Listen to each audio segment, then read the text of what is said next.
Assalamualaikum Ustaz. Waalaikumsalam warahmatullahi wabarakatuh. Semoga Ustaz sehat selalu serta dalam lindungan Allah. Amin. Saya jualan online, tapi saya sering membuat invoice palsu pada kiriman barang ke pembeli saya di luar daerah agar pajak keluar kota dari Batam tak besar. Pasalnya pajak Batam keluar kota itu 17,5%, berlaku untuk semua barang. Apakah saya harus tinggalkan usaha saya nih Pak Ustadz atau bagaimana? Saya takut uang yang saya dapat memperberat hisab saya nanti di akhirat. Payah saya jawabnya. Nanti saya jawab boleh, bilang orang Ustadz Somad membolehkan bohong, dan orang kantor pajak marah sama saya. Gara-gara ini berkurang pajak dari Batam, kata dia. Jadi aturan-aturan negara yang tidak ada di dalam Quran itu adalah kesepakatan ulama dan umara. Kesepakatan la tajtami'u ummati ala dhalalatin. Umat ini tidak mungkin bersepakat untuk suatu kesesatan. Makanya kita disuruh atiullah wa atiur rasul wa ulil amri. Sama macam pakai paspor. Mana ada hadis nyuruh pakai paspor? Jadi kalau ada anak-anak muda nih, kau udah ngurus paspor. Tidak ada dalam Quran nyuruh paspor. Paspor itu bid'ah wa kullu bid'atin dhalalah. Pas mau masuk Saudi, mana bisa kau masuk? Begitu juga lah logika berpikirnya tentang masalah pajak tadi. Itu adalah aturan negara. Samakah pahala baca Quran melalui smartphone? Baca Quran di dinding, ada tertulis di situ dinding, masuk masjid. Ya ayyuhalladzina amanu taqullaha wal tanzur nafsum ma qaddamat lighad. Baca Quran di dinding. Yang satu lagi baca Quran di handphone. Kutiba alaikumul qitalu fil qatla al-hurru bil hurri wal 'abdu bil 'abdi wal unsa bil unsa. Yang satu lagi melihat mushaf Al-Quran. Ya ayyuhalladzina amanu ista'inu bis sabri was salah. Melihat mushaf, melihat handphone, melihat dinding. Pahalanya bukan dilihat kau baca Quran dari mana, tapi yang dilihat adalah lafaz di mulut dan di hati. Mulut fasih, tahsin, tajwid, hati ikhlas. Walaupun kau baca di pelepah kurma. Ada Quran zaman sahabat Nabi, Quran macam kita dicetak sekarang? Mana ada? Pakai resleting pula lagi. Kenapa kau tak pernah baca Quran ini?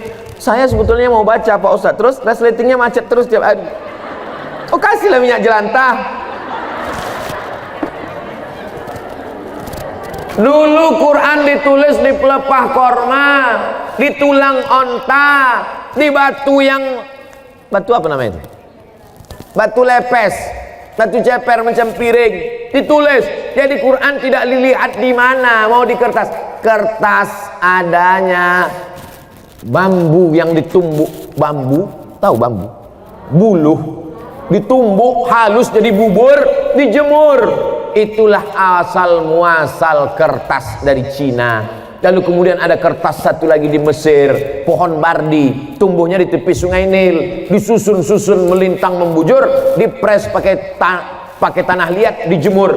Namanya kertas papirus. Kertas paling tua dua, satu dari Mesir, Fir'aun, satu dari Cina. Lalu kemudian barulah belakangan datang kertas masuk ke kota Makkah. Jadi Quran ditulis di kertas, di batu lepes, di tulang onta, di pelepah korma. Yang dilihat bukan baca di mananya, tapi yang dilihat adalah pelafazan mulut dan keikhlasan hati.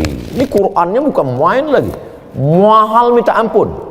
30 juta harga Quran. Diletakkan di lemari tamu di depan. Setiap tamu yang datang menengok macam menengok kucing. Bukan Quran itu yang mahal. Quran mahal adalah Quran yang dibaca.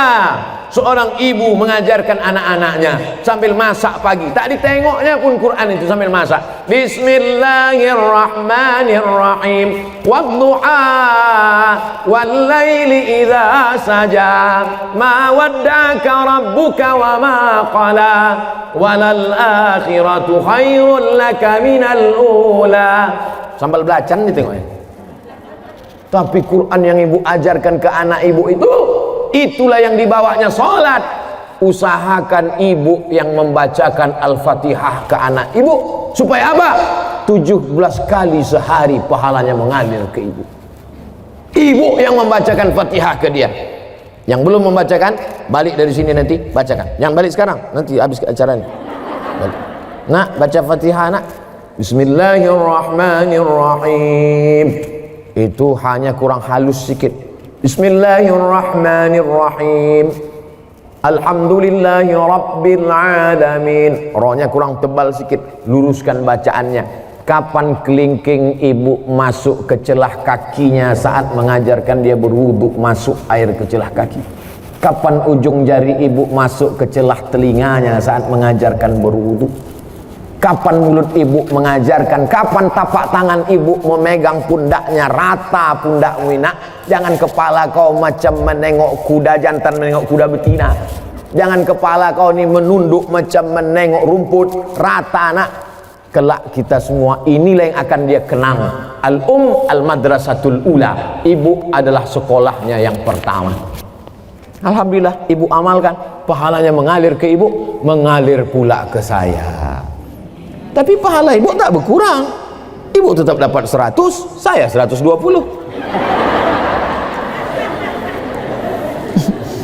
Karena saya tengok ibu macam-macam tak setuju. Apakah kalau lagi haid boleh baca Quran melalui aplikasi di handphone? Orang yang sedang menstruasi, maaf, beribu maaf, tak boleh megang Quran, tak boleh bawa Quran, tak boleh baca Quran, tak boleh masuk masjid, tak boleh sholat, tak boleh tawaf, tak boleh puasa. 7 menurut fikih Islam wa adillatuh Syekh Wahbah Zuhaili. Tak boleh megang Quran, tak boleh bawa Quran, tak boleh baca Quran, tak boleh masuk masjid, tak boleh sholat, tak boleh tawaf, tak boleh puasa. Itu mazhab yang saya pakai. Lalu Pak Ustadz, kalau baca Quran melalui aplikasi, membaca Quran bagi perempuan yang haid boleh dua catatan pengecualian. Pertama, dia hafal Quran. Orang hafal Quran paling tidak mengulangi hafalannya satu hari 2 juz. Kalau tak diulangi 2 juz hilang. Maka ibu yang punya anak hafal Quran, berarti satu hari 2 juz mengalir pahala untuk ibu, baik hidup maupun mati. Lalu kemudian 1 bulan 2 kali khatam, setahun 24 kali khatam. Beruntungnya punya anak hafal Quran. Mudah-mudahan anak kita hafal Quran. Hafal Quran anak gadis kita, dia mengulang satu hari 2 juz, dia boleh mengulang an zahri qalbin, dalam hati. Maka nanti kalau ibu nampak ada anak ibu diam aja, itu dia sedang ngulang hafalan. Kalau dia hafal Quran, kalau tak hafal tak tahulah tak apa dia. Yang kedua, guru boleh membaca walaupun sedang haid, tapi ayatnya potong-potong. Guru tahfiz di pesantren, anak-anak baca ya, innallaha la yastahi ayyat riba, potong-potong, dibacanya pangkal. Silakan baca innallaha la yastahi ayyat masalam ma ba'udatan fa'am. Boleh. Tak boleh dia baca normal macam orang yang sedang dalam keadaan suci, karena Quran itu suci sedangkan dia dalam keadaan haid, dalam keadaan kotor secara spiritual, bukan secara zohir. Karena perempuan itu tetap bersih tapi tidak suci. Bersih tubuh, sama macam maaf orang junub, badannya bersih tapi tidak suci menurut pandangan hakikat. Ini yang paling penting dipahami. Apa hukumnya bagi wanita yang memakai parfum? Adakah hadis untuk dalil dan naqli tentang itu Pak Ustaz? Hadis sahih, Nabi melarang perempuan yang pakai parfum mendekati masjid. Oh kalau gitu kita disuruh berbusuk-busuk, berbau-bau. Tengok juga hadis lain, man akala basalan, siapa yang makan bawang merah, sauman bawang putih, la yaqrabanna, jangan dekat. Kombinasi antara hadis ini. Nabi melarang orang pakai parfum terlalu wangi, Nabi melarang orang yang bau busuk, bau bawang dekat masjid. Lalu jalan tengahnya bagaimana? Kalau sekedar menghilangkan bau tak apa-apa. Ada tuh sekedar menghilangkan bau ketiak, bau keringat segala macam, dipakainya itu tak apa. Yang tak boleh itu dipakainya yang dia pakai di ujung tu masuk, tercium oleh imam depan sampai hilang ayat tu kan. Begitu sampai baunya ke depan, wala ana abidum ma'abadtum wala antum abiduna ma'abud, hilang lakum dinukum waliyadin, kata-kata apa. Orang Islam motivasi kerjanya bukan mau kaya. Karena kalau orang Islam mau kaya, maka yang tidak Islam pun kaya. Betul? Tapi spiritualitas kerjanya adalah mencari ridha Allah subhanahu wa ta'ala. Makanya karangan ulama-ulama tasawuf selalu berkata sebelum berzikir, ilahi anta maqsudi wa ridhaka matlubi. Engkau yang kumaksud ya Allah, tapi ridhamu lah yang kucari. Nanti setelah orang semua masuk ke dalam surga, lalu kemudian semua sudah makan minum dalam surga, lalu kemudian Allah bertanya, madza turidun? Hai penghuni surga, kalian mau apa lagi?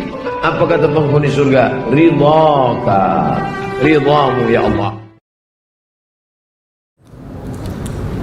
Bagaimana kalau imam tak baca doa kunut, sedangkan kita pakai doa kunut? Apakah kita boleh kunut sendiri sebelum imam angkat kepada sujud? Sebaliknya kalau imam pada kunut ada tak angkat tangan.